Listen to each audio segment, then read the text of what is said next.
এই যে হাতে একটা বাচ্চা দেখছেন, এই বাচ্চাকে গোসল করাই দিব। 13 দিন বয়সের বাচ্চাটা কিভাবে গোসল করাই দেখেন। আসসালামু আলাইকুম। আজকে আপনাদেরকে দেখাইবো, এই যে প্রচন্ড রোদ উঠছে, বাহিরে প্রচন্ড রোদ, তাপমাত্রা অনেক বেশি। তো এই আবহাওয়ার ভিতরে আমার কবুতরগুলা যেগুলা বাচ্চা নিয়ে আছে, এই প্রত্যেকটা কবুতরকে গোসল করাই দিব এবং বাচ্চাগুলোকে গোসল করাই দিব। অবাক হইতেছেন না? মনে করেন যে বাচ্চার বয়স মিনিমাম 10 দিন, 12 দিন, 15 দিন, 18 দিন, 20 দিন, 22 দিন, কোনো প্রবলেম নাই। চাইলে কবুতরের বাচ্চাগুলো ধরে ধরে আপনারা গোসল করাইতে পারবেন। কিভাবে করাবেন সেটা তো ভিডিওতে দেখবেন ইনশাল্লাহ। তো একটু কাছে নিয়ে আসো তো। এই যে আমার যে এখানে যেগুলা কবুতর দেখতেছেন, আলহামদুলিল্লাহ নিচে উপরে দেখাও, প্রত্যেকটা কবুতর এই দেখেন, আমার প্রত্যেকটা কবুতর বাচ্চা আছে। তো এই বাচ্চাওয়ালা কবুতরগুলা আমি গোসল করাই দিব। কেন গোসল করাই দিব? কারণ ইতিমধ্যে ওরা অলরেডি মিটিং শুরু করছে। কথা বুঝতে পারছেন? ওরা আবার মিটিং শুরু করছে। কি কারণে?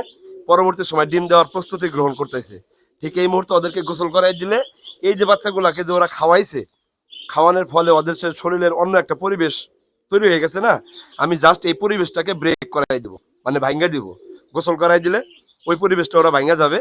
এতে করে ওরা যে ন্যাচারালি মিটিং করবে, ওই মিটিং করার সময় পারফেক্টলি মিটিং হবে এবং কবুতরগুলো স্ট্রং থাকবে, ফিট থাকবে, চঞ্চল থাকবে, ভিতর থেকে একটু অন্যরকম ফিলিংস পাবে, যার কারণে নতুন করে আবার ডিম দেওয়ার জন্য তারা প্রিপারেশন নিয়ে নেবে। তো কিভাবে কি করাই এটা আপনারা দেখতে পারবেন এই ভিডিওতে।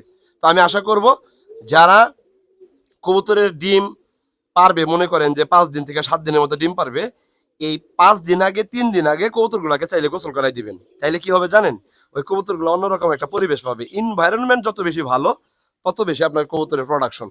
তো দেখেন, আমি আমার কবুতরগুলোকে ধরে আগে বাবা মাকে গোসল করাই দেই। পিছিয়ে যাও, একটু বাইরে চলে যাও।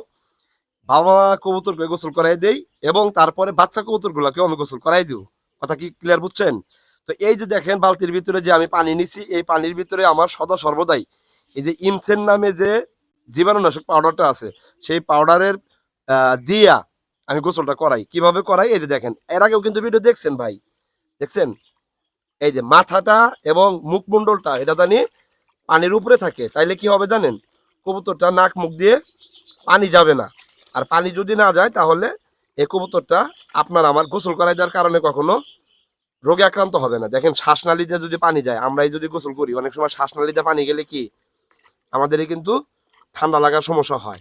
এই যে দেখেন মাথাটা কিভাবে আমি দ্রুত করাই দিই, সেম প্রসেসটা আপনারাও করবেন। এই যে দেখেন, দেখছেন? আর এই যে মাথাটা বাইরে থাকবে, মানে উপরে থাকবে, পুরো কবুতরটা পানির নিচে থাকবে। এই যেভাবে মেসেজ করে দিবেন, ঠিক এভাবে মেসেজ করাই দিবেন।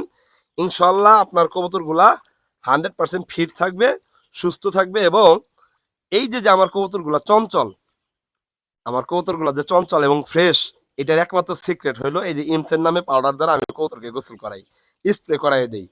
এবং কি আমি আমার কবুতরগুলাকে যেহেতু খাঁচাতে রাখি, তো সেই জন্য আমার কবুতরগুলা আমি যেহেতু প্রতিনিয়ত এদেরকে কি বলে গোসল করাই দেই, নিয়ম অনুসারে গ্রিট খাবার দেই। এই যে হাতে একটা বাচ্চা দেখছেন, এই বাচ্চাকে গোসল করাই দিব। এই বাচ্চার বয়স আজকে চলতেছে 12 দিন, না সরি 13 দিন চলতেছে এই বাচ্চার বয়সটা।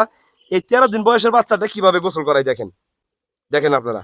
এই যে দেখেন, পুরো বডিটাকে ওকে পানির নিচে দিয়ে দিলাম এবং কি উপর থেকে হালকা করে পানি দিয়ে দেবো এবং মাথার মুখমণ্ডলটা আমি এই যে হাত দ্বারা এই যেভাবে করে ধুয়ে দিব, হালকা করে পানি দিব, কারণ ওর নাক কান চোখ দিয়ে যাতে পানিটা প্রবেশ না করে এবং কি ভিতরে না যায়। দেখতে পারতেছেন?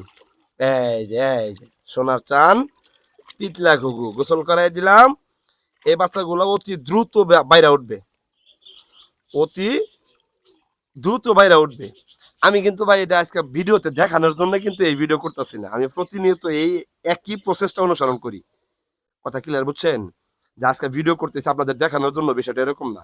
আমার কবুতরগুলোকে প্রতিনিয়ত এই যে এরকম 12 দিন, 14 দিন, 15 দিন বয়স হয়ে গেলে আমি বাবা মা কবুতরের সাথে এদেরকে গোসল করাই দিই। এই কবুতরগুলো যে গোসল করাই দিলাম, ও কিন্তু সরসরা হয়ে গেল, গাও গতর পাতল হয়ে গেল এবং ও খুব সুন্দরভাবে বেড়ে উঠবে, ফেদারগুলো অতি দ্রুত গ্রো করবে এবং কবুতরটা খুব স্ট্রং থাকবে এবং কি শক্ত থাকবে। বাচ্চাগুলো এনার্জি ভালো থাকবে, যার কারণে বাবা মার কাছ থেকে এরা মানে অনেক আগ্রহের সহিত খাবার দাবার গুলা খাবে।